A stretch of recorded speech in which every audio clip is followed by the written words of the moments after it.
दिल्ली के थे न कूचे और आखिरी मुसव्वर थे, जो शक्ल नजर आई तस्वीर नजर आई। आदाब, मैं हूँ आपके साथ अमीना माजिद। धरोहर के पिछले एपिसोड में हम आपको लेकर आए थे लोधी गार्डन, जहाँ हमने जाना था सिकंदर लोधी के बारे में।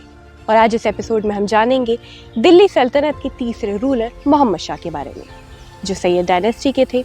और सैयद डायनेस्टी की बात करें तो इस्लामिक डायनेस्टीज में एक सिग्निफिकेंट रोल प्ले करती है। तो चलिए लेकर चलते हैं आपको मोहम्मद शाह के मकबरे पर और जानते हैं उनके बारे में दिलचस्प बातें।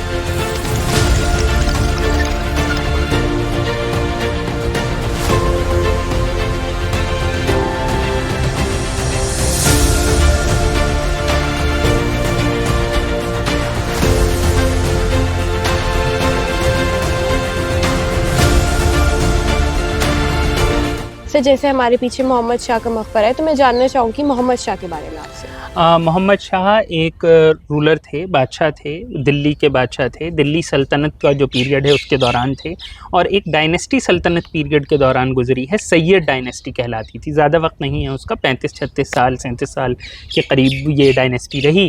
तो ये उसी के एक बादशाह थे, मतलब अगर आप देखें तो उसके तीसरे बादशाह थे। और एक तरीके से देखा जाए तो इन्हीं के टाइम के साथ सैयद डायनेस्टी लगभग ख़त्म हो गई, क्योंकि इनके बाद बस एक रूलर आए जो कुछ वक्त के लिए रहे, और उसके बाद लोधी डायनेस्टी शुरू हो जाती है। तो जैसे अभी आपने सैयद डायनेस्टी का जिक्र किया, तो मैं जानना चाहूँगी इसके बारे में, क्योंकि ये बहुत सिग्निफिकेंट डायनेस्टी मानी जाती है इस्लामिक डायनेस्टीज़ में। हिंदुस्तान में जो मुस्लिम रूलर्स दिल्ली पर जिन्होंने हुकूमत करी, जिसे दिल्ली सल्तनत कहते हैं, उसमें सैयद डायनेस्टी का जो राइज़ है वो तुगलक के बाद है।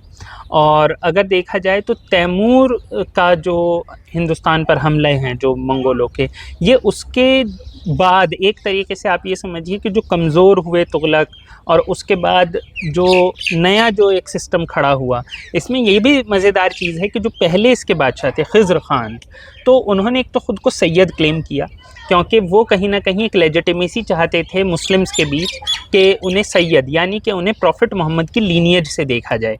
और दूसरा, कहीं ना कहीं उन्होंने शुरू में अपने आप को सुल्तान नहीं कहा है। मतलब ये भी एक मज़ेदार चीज़ है कि खिज़्र ख़ान ने ख़ुद को कहा कि मैं तैमूर का गवर्नर कह लीजिए या मुलाजिम हूँ, और उन्होंने ये कहा कि मैं उसके बिहाफ पे रूल कर रहा हूँ। तो कहीं ना कहीं उन्हें एक लेजिटिमेसी चाहिए थी, क्योंकि इतनी मतलब वो बड़ा टर्मोइल का टाइम है। मतलब आप अगर देखें तो उस वक्त यहाँ पर बहुत सारी जंग चल रही हैं, कहीं पंजाब की तरफ से हमले हो रहे हैं, और ये ख़ुद मुल्तान की तरफ थे। तो एक तरीके से इन्होंने पंजाब से लेकर दिल्ली तक का जो इलाका है, वो मुल्तान से दिल्ली तक का इलाका एक तरीके से यूनाइट किया है। तो ये इनकी इंपॉर्टेंस है कि इन्होंने वो यूनिटी पैदा करी, जो कि एक तरीके से मंगोल इन्वेजन की वजह से बहुत मतलब आपस में झगड़ों में, मतलब छोटी छोटी प्रिंसिपैलिटीज़ में, छोटी छोटी रियासतों में बढ़ता जा रहा था।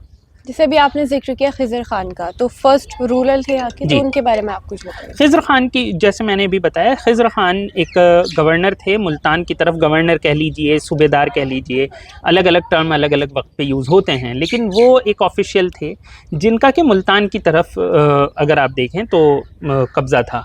1414 के आसपास उन्होंने दिल्ली के ऊपर कब्ज़ा किया, ये माना जाता है। और उससे पहले उन्होंने बहुत सारी मतलब धीरे धीरे चीज़ों को जीतना शुरू कर दिया था, लेकिन उन्होंने ख़ुद को कभी सुल्तान नहीं कहा था। मतलब जैसा मैंने बताया कि वो ख़ुद को तैमूर का नुमाइंदा, तैमूर का रिप्रेजेंटेटिव कहते थे, ताकि एक लोगों के बीच एक मतलब ये बने कि हाँ पीछे इनके तैमूर भी की फ़ौज है, यानी कि आपने इन्हें कुछ कहा तो तैमूर की फ़ौज मदद के लिए आएगी, जबकि था नहीं। उसके बाद जब अगले रूलर आएंगे तब वो अपने आप को सुल्तान उन्होंने एक तरीके से घोषित किया। बोला जाता है कि अलाउद्दीन आलम शाह ने ये मकबरा बनवाया था, तो अलाउद्दीन आलम शाह कौन थे? अलाउद्दीन जो थे वो एक इनके बाद इनके लड़के थे। मतलब हम मोहम्मद शाह के मकबरे पर खड़े हैं, मोहम्मद शाह के लड़के का नाम था। उन्होंने अपनी ज़िंदगी में ही उन्हें अपना उत्तराधिकारी, अपना वारिस, अपना सक्सेसर घोषित कर दिया था। तो जब वो उसके बाद जब वो बने तो उन्होंने यहाँ पर ये मकबरा भी बनवाया अपने बाप के लिए। और उसके बाद उसी टाइम पे लोधी का राइज़ हो रहा था, लोधी लोगों का राइज़ हो रहा था। तो उन्होंने लोधी डायनेस्टी जो है वो उसके साथ बनी, और वो हार गए, मौत नहीं हुई। जैसे आमतौर पे जंग में बादशाह मर जाते थे, और उन्हें एक तरीके से एग्ज़ाइल में भेज दिया गया, और यहाँ पर लोधी डायनेस्टी उसी के साथ शुरुआत हो गई।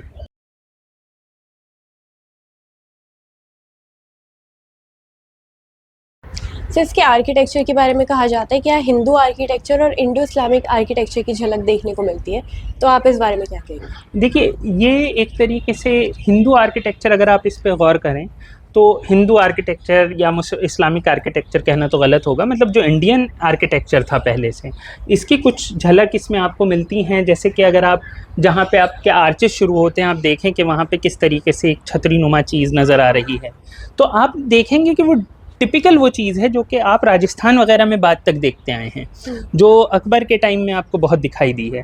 तो वो सारी चीज़ें आपको यहाँ पर नज़र आ रही हैं, उस तरीके की जो मेहराब के नीचे बनी हुई जो स्ट्रक्चर्स हैं। तो ये शुरुआत है, मतलब आपको ये बात समझनी पड़ेगी कि एक्चुअली देखिए, आपको ये समझना पड़ेगा कि जब हम कहते हैं कि इंडो इस्लामिक आर्किटेक्चर, तो ये जो मिक्सअप है, इस मिक्सअप को कोई ख़ास ये वजह नहीं है कि रूलर ये सोचे कि ऐसा करना है। असल में रूलर ख़ुद तो बनाते नहीं थे, बादशाह थोड़ा ही बनाता था। तो वो करते ये थे कि वो अपने कारीगरों को पकड़ेंगे। तो कारीगर, सबसे पहले हमें ये समझना पड़ेगा कि कारीगर ज़्यादातर हिंदुस्तानी होंगे, कुछ हिंदुस्तान के बाहर के भी होंगे, और प्लस कुछ ऐसे लोग होंगे जो हिंदुस्तान के होंगे लेकिन जिन्होंने बाहर जाकर, ये भी हमारे पास एविडेंसेस हैं कि हिंदुस्तान के कारीगर अफ़गानिस्तान में, उज़्बेकिस्तान में, तुर्की में जाकर काम करते थे, तो वो भी इसमें एम्प्लॉयड होंगे। तो होगा ये कि आपके पास ऐसा कारीगर होगा जिसने पूरी ज़िंदगी टेंपल बनाया होगा, ऐसा कारीगर होगा जिसने पूरी ज़िंदगी मस्जिद बनाई होगी, ऐसा कारीगर होगा जो मूर्ति बनाता होगा। तो वो सब लोग, अब उन्हें एक टास्क दिया गया है एक बिल्डिंग बनाने का, तो उनकी अपनी अपनी स्पेशलिटीज़ उसमें कहीं ना कहीं मिक्सअप होंगी, झलकेंगी। तो वो अपने अपने हिसाब से जब चीज़ें करेंगे तो वो जो मिक्स होगा उसे ही हम आमतौर पे इंडो इस्लामिक आर्किटेक्चर के तौर पे जानते हैं। इसलिए आपको ये नज़र आता है कि कुछ ऐसी चीज़ें नज़र आती हैं जो कि बहुत ही टिपिकल इंडियन मानी जा सकती हैं, जो कि मंदिरों में नज़र आती थी या बहुत ही एंशिएंट इंडियन स्ट्रक्चर्स में नज़र आती थी। कुछ ऐसी चीज़ें नज़र आएंगी जो कि आपको अफ़गानिस्तान में नज़र आती हैं, उज़्बेकिस्तान में नज़र आती हैं। तो वो मिक्सअप इस दौर में इसलिए हुआ क्योंकि ये वो पॉइंट है जब बाहर से फोर्सेस आ रही हैं, अपने साथ भी वो अपने कारीगर ला रहे हैं और हिंदुस्तान से भी कारीगर उसमें एंटर हो रहे हैं। तो इसलिए आपको यहाँ पर एक सिंक्रेटिज्म या फिर मिलन या मेल जोल आपको आर्किटेक्चर में दिखाई देता है। तो जैसे हम लोधी गार्डन में एंटर होते हैं तो और जो चीज़ है, जैसे बड़ा गुंबद हो गया, शीश गुंबद, या सिकंदर लोधी का मकबरा भी हमें बहुत आसानी से मिलता है, पर यहाँ तक पहुँचने के लिए हमें खुद बहुत ज़्यादा स्ट्रगल करना पड़ा, बहुत मुश्किल से मिला। तो इसके बारे में आप क्या कहना चाहेंगे कि यहाँ पे कुछ या तो साइन बोर्ड्स होने चाहिए, क्योंकि हमें इतनी मुश्किल हुई है और लोगों को कितनी होती बिल्कुल सही। मतलब एक चीज़ जो कि शायद काफ़ी अजीब है कि लोधी गार्डन का नाम तो लोधी गार्डन है, लेकिन अगर आप इसके बारे में बात करें कि लोधी गार्डन को एज अ हिस्टोरिकल मॉन्यूमेंट्स की जगह बिल्कुल भी एडवर्टाइज नहीं किया गया है। इसके बाहर ऐसा कोई बोर्ड नहीं है कि इसके बाहर ये लिखा हो कि यहाँ सिकंदर लोधी का मकबरा है, बाहर लिखा है लोधी गार्डन। किसी को क्या पता कि लोधी गार्डन के अंदर कोई मकबरा है, किस इसके अंदर बड़ा गुंबद है, छोटा शीशा गुंबद है, आपका ये है, इन सब के बारे में बाहर कोई साइन बोर्ड नहीं है, बाहर कहीं कोई चीज़ नहीं कही जाती है, अलग से इसको मैप आउट नहीं किया जाता है। हाँ, बस आपसे कह दिया जाता है कि आप उसमें हैं, क्या बोलते हैं इसे, आप लोधी गार्डन के अंदर हैं, लेकिन लोधी गार्डन के अंदर क्या क्या है इसकी बात कोई नहीं करता है। और शायद ये बहुत ज़रूरी है कि ये बात लोगों को बताई जाए कि लोधी गार्डन सिर्फ मतलब एक गार्डन नहीं है। मतलब ये नाम से तो एकदम से आदमी को लोधी गार्डन मतलब एक गार्डन ही लगता है ना। इसके अंदर मॉन्यूमेंट्स हैं जो ASI से संरक्षित हैं, जो मतलब भारत का इतिहास हैं, हमारी धरोहर हैं, और उसकी कोई भी बात नहीं करता है। जब हम इसके अंदर आए, हमने मोहम्मद शाह के मकबरे के बारे में खोजा, तो हम गार्ड से पूछ रहे हैं, किसी गार्ड को नहीं पता है, किसी पानी बेचने वाले से पूछा, किसी ने कहा इधर से जाइए, किसी ने कहा उधर से जाइए, और यहाँ तक आना बड़ा मुश्किल हुआ। यहाँ पर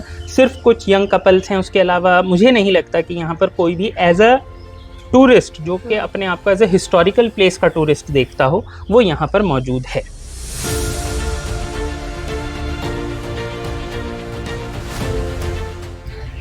तो जैसे कहा जाता है कि सिकंदर लोधी का जो मकबरा है उन्होंने इसकी कॉपी करी थी, और जैसे हम और भी मकबरों में गए हैं आज तक, तो कहीं ना कहीं सिमिलर है यहाँ का स्ट्रक्चर, तो उसके बारे में आप क्या कहेंगे? जी देखिए, जैसा कि हम देख रहे हैं कि ये एक ऑक्टागोनल शेप का मतलब आपका मकबरा है, और अगर आप गौर करें तो सिकंदर लोधी का मकबरा इससे बहुत बहुत बहुत हद तक सिमिलर नज़र आता है। और सिकंदर लोदी का मकबरा जब हम देखते हैं तो ईसा खान लोदी का मकबरा और वो भी एक जैसे नज़र आते हैं।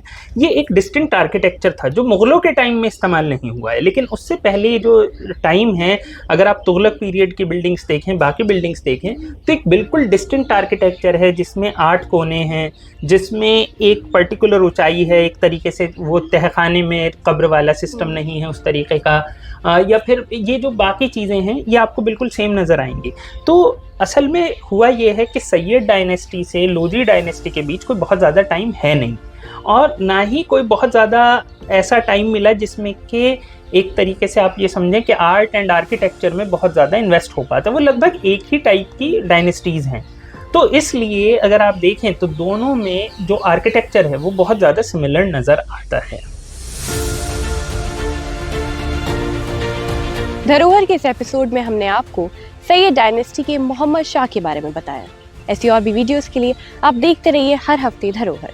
कैमरामैन यथार्थ के साथ अमीना माजिद, आवाज़ द वॉइस।